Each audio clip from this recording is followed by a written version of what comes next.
en te souhaitant aussi la bienvenue, mais aussi à toutes celles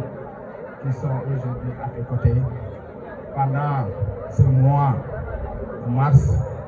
où nous savons que les femmes, toutes les femmes du monde sont honorées. Donc, par anticipation,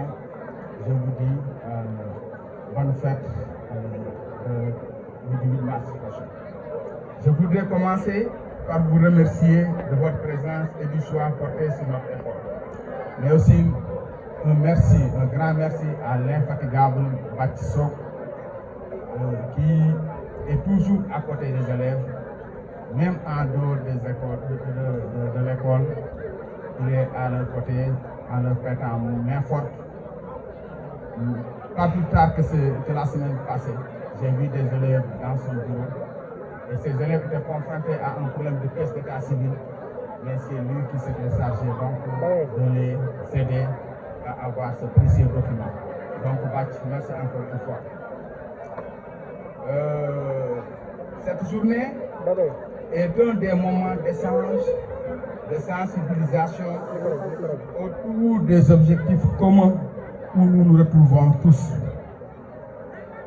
Je sais que ceux qui sont là ont des agendas chargés, mais ils ont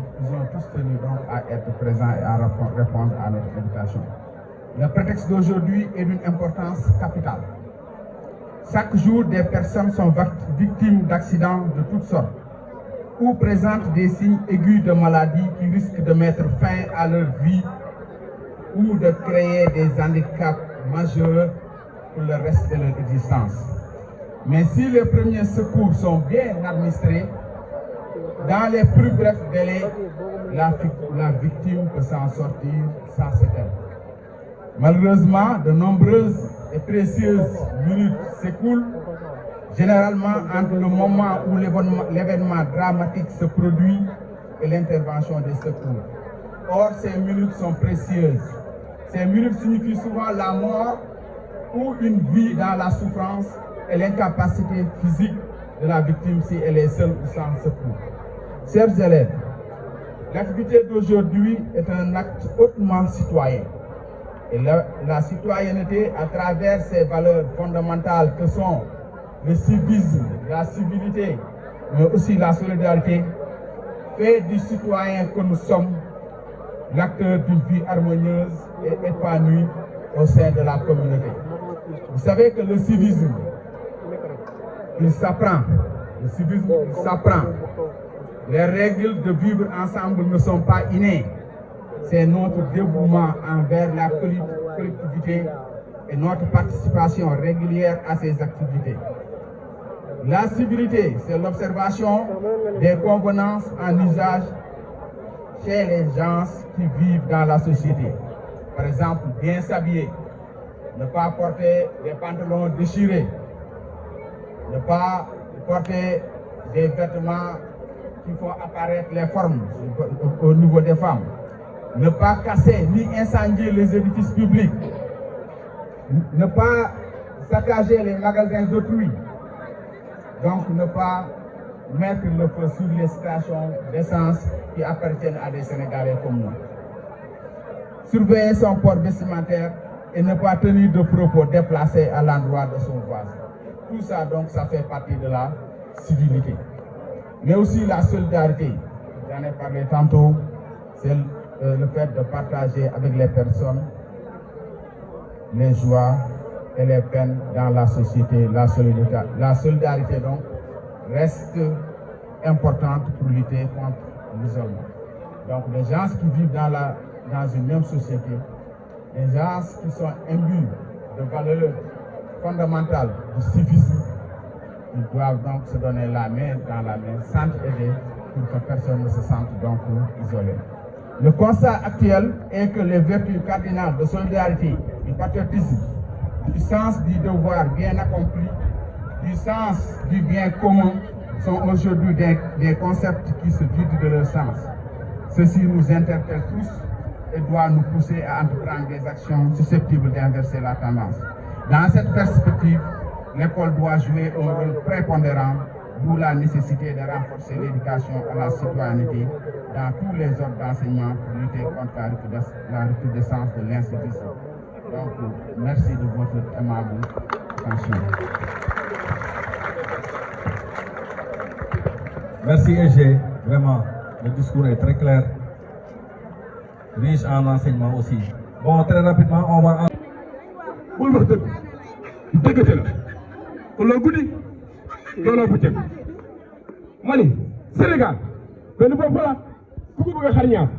ma dëggate la xaaral ma toog nii sax wala maa jaawaloo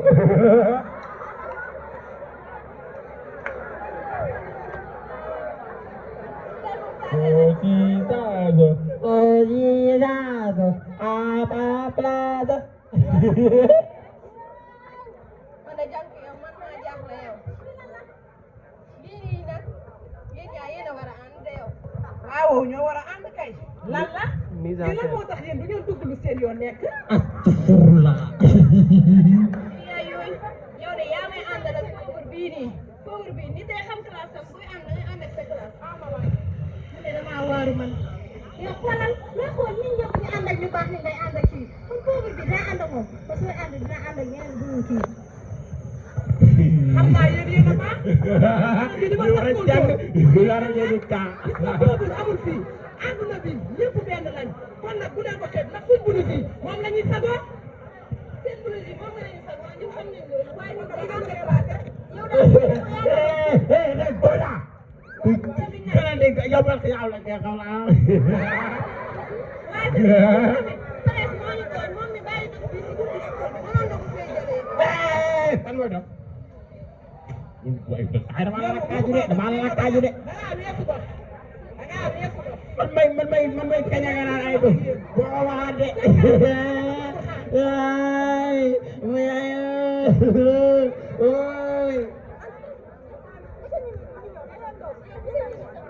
Você ninguém nhớ đã, nhìn cái vai phải nhớ đã.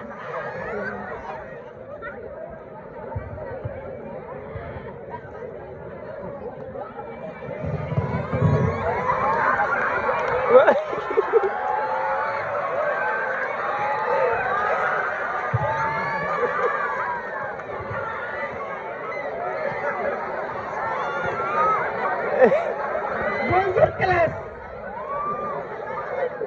Comment vous êtes? ñoom ba sànq la laa dégg ngeen di wax nii.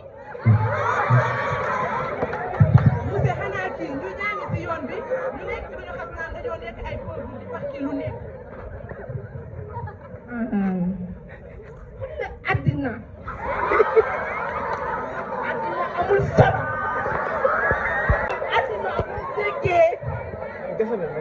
bokk dara amu fi solo. seen uniforme yi lan moo tax ñu jox leen ko. bañ pauvre kii pauvre laa kii amul lii kii amul lee. moo tax ñu jox yaa ngi dégg moo tax ñu jox leen ko pour ngeen sol ko bu ma ko dégg nit ku nekk ak la nga am gis nga man mu sëy ji bay fara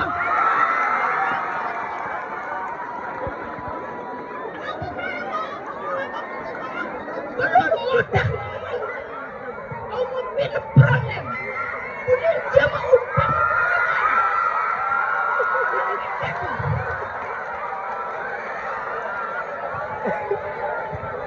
Bonjour classe.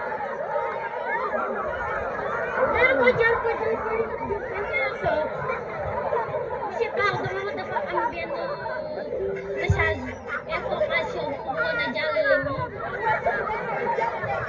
Merci monsieur. Alors n'est-ce pas du xam ngeen fête bi ñu war a préparer n'est-ce pas du xam ngeen fête bi ñu war a préparer n'est-ce pas xam ngeen ko Club 7 bi ñoo ko organisé pour bëri information yu leer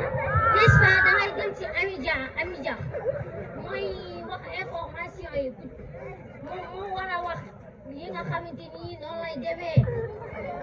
noppi laajuma la kan moo la wax loo sax kanam bi ñu wax taxal mu fanaan wala muy waxal te ngay génn classe bi damay boor ah ay waxaat may chocolat n'est-ce pas yéen a ngi préparé parce que bi dama juum non yaa nga mooy parti bello voilà lii fasco bi yaa ngi commencé la inchallah interclasse lay doon interclasse dañuy jël ñi nga xamante ni ñoo man classe bi gagné dañuy tànn yi fi gën a man yóbbu leen ñoo ñooy joué monsieur merci information boobu rek laa bëggoon a jàllale. pas de souci léegi bu ko defee déglu leen man intérêt samay parents fi ma tagee woon déglu leen léegi ma ñëwaat ci wàllu nit que nit dafa war a nitee parce que man ba dama ba ci wàllu tarixa yi man monsieur ñu ngi koy faloo kii murit la kii tijaan la xam nga loolu lépp maanaam ku ci nekk da ngeen di yem. Je me rappelle une histoire quand j'étais à Ziguinchor.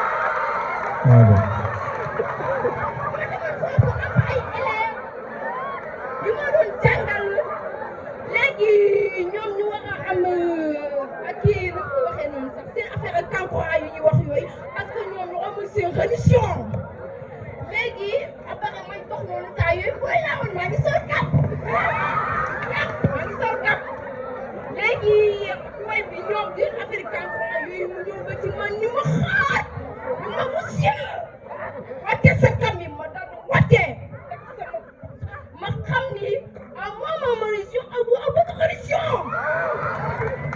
lépp ñoo ko bokk après bu ko defee da ko informe mu jeex àddina fii dara amul problème baaxul seen parents yi bi leen di indi ci école yi dañoo bëgg ngeen nekk ay nit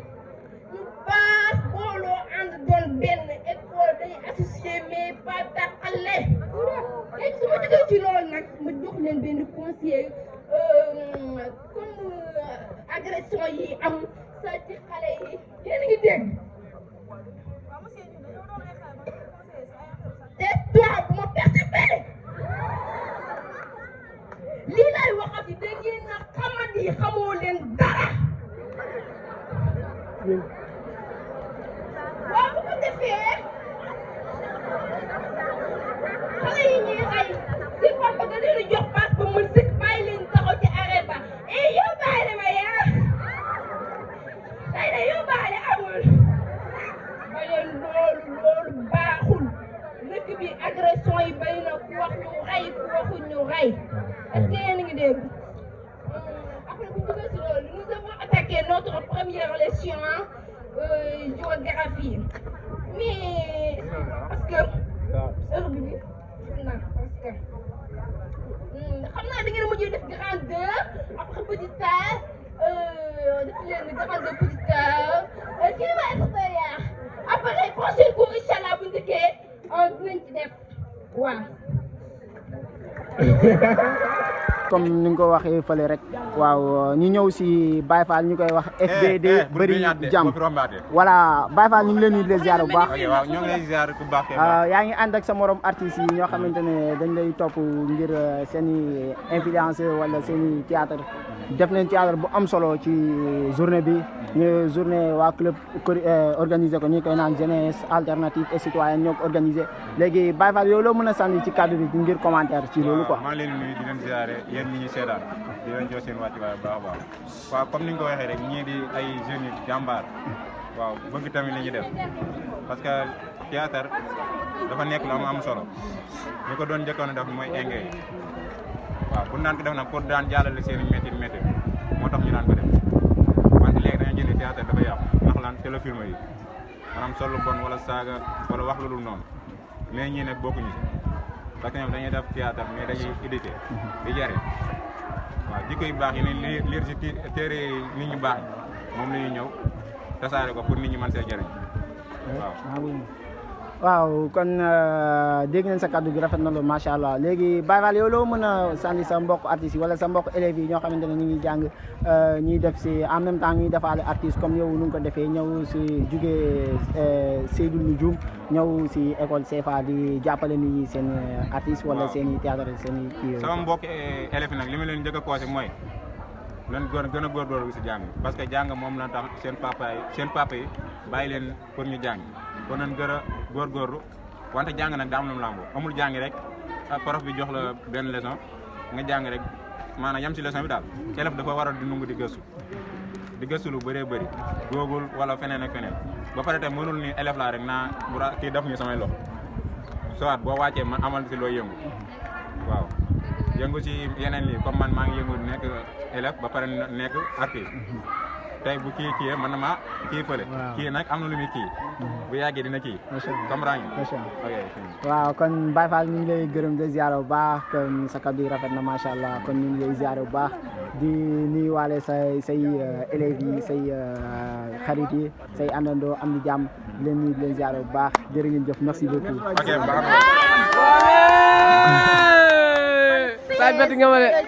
waaw Fallou Thiam ñu ngi lay ziar bu baax bokk ci artiste CFA bu Mbacké muy 5e année ci Fallou Thiam ñu lay ziar bu baax di la nuyu di la bëggee ñu bëgg laa laajte nag ci fête bu jàll fii ñu koy naan waa Club Jacques ko organisé seen coordinateur bi monsieur Choc ñu koy naan jeunesse alternative et citoyenne Fallou Thiam yow loo bëgg a wax si commentaire bi ci fête bu jàll fii. vraiment kontaan naa si fête bu baax a baax ak taxawaayu ñëpp surtout suñu waa ji suñu camarade bi nga xam ne mooy Baye Fall am si jàpp na ci affaire bi yëpp vraiment gars yi ñëw nañ taxaw nañ lépp li nga xam ne moom la ñuy Baye Fall jàngal ñëw nañ manifesté nañ ko def nañ lépp lu ñu war daal vraiment ñu ngi kontaan bu baax a baax vraiment ñu ngi kontaan bu baax a baax waaw ci présence bi moom ak ci présence bi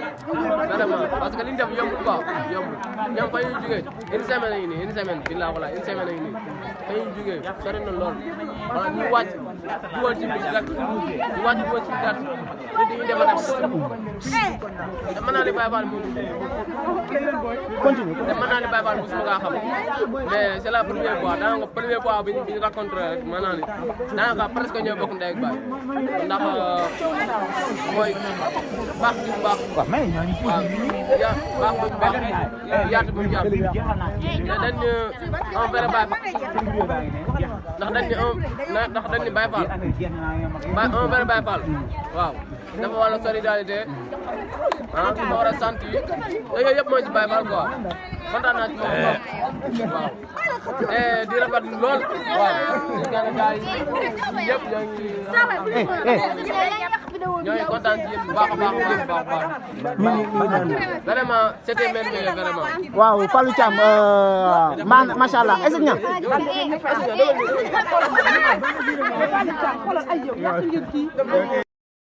seetaan nga vidéo bi ba pare